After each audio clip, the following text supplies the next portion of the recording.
45 egy'obukulu asangiddwa ng'afiiridde mu nnyumba ye nga n'enfa ekyali matankano kiri empala za Buseveni. Omusajja ono kigamba okuba nti asangiddwa ku kyalo ekiyitibwa eky'Ebusiya Kirangira Zone mu waadi y'Ekalitunsi mu Bwenge Town Council mu disitulikiti y'Ejjinja. Abatuuze abadde boogezeganya mukono wa Nabbasa mu kitundu ekyo batubuulidde nti banaba kubanga bategeera ekivvu kyennyini ekimujja mu bulamu bw'ensi eno buumira abangi kyokka ng'ono bamuzudde ku saa 8 ez'amalya g'ekyemisana. Ekikanga bwamutyamye munaife twewumirire ku saawa dinoti saawa 6:7 ez'emisana okumwagana ng'afiirire mu nnumba olunaku olwaleero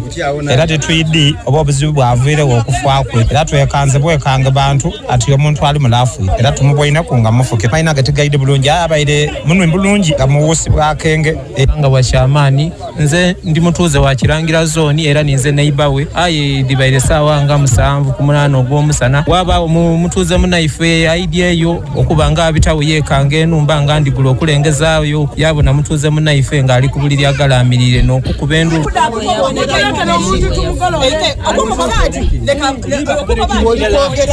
Kaakati ssentebe w'erusi y'okutaano wa disitulikiti y'Ejjinja Moses Batwala Kawandu abigambo Mbago atuuseeko mu kifo kino neewuunya engeri abantu gye bayongedde okuba nga tebafa kyokka ng'enfa yaabwe eyongera okuba nga bweti ebuzaabuza. Agamba nti mu bbanga tono nnyo bagenze baziika abantu abawerako ddala kyokka ng'enfa yaabwe ekyaliko akabuuza nayongera okuwola abantu babulujja okusobola okugenda nga malwaliro okwekebejjebwa ku ndwadde ez'enjawulo eziba zibaluma. Bwino kunchonga afiirire mu nnumba abatyami bamu bwine batukubira amasimu nga bamwidde enkola yaffe abakulembeze twatuukirawo era twayita poliisi kati poliisi erikola ogwayo wabula kyenzwire mukiddi bulungi nti mu wiikisi wa 2 mwidukira bulungi eriyo omukyalo ebuwoolero eyafiira ku nnimiro ate waali wakabiteena ku nga 3 wafiira omukazi owundi eyafiira waleekayiira era ku nnimiro kabiri ate wabisena ku wiiki ekaali kuwera noono ye naafiirire mu nnumba. Ndisaba poliisi esobole okukola ekisoboka ebona abantu bano balifa ngaki abatalwaire abatakoze eki kufiira ku nnimiro kufiira mu nnumba mu kitundu n'ekirala mweriye yandala eyo n'olwekyo poliisi eyongeremu okunoonyereza era etuwa eripooti enungamu lwaki abantu bali kufa mu nfa otine.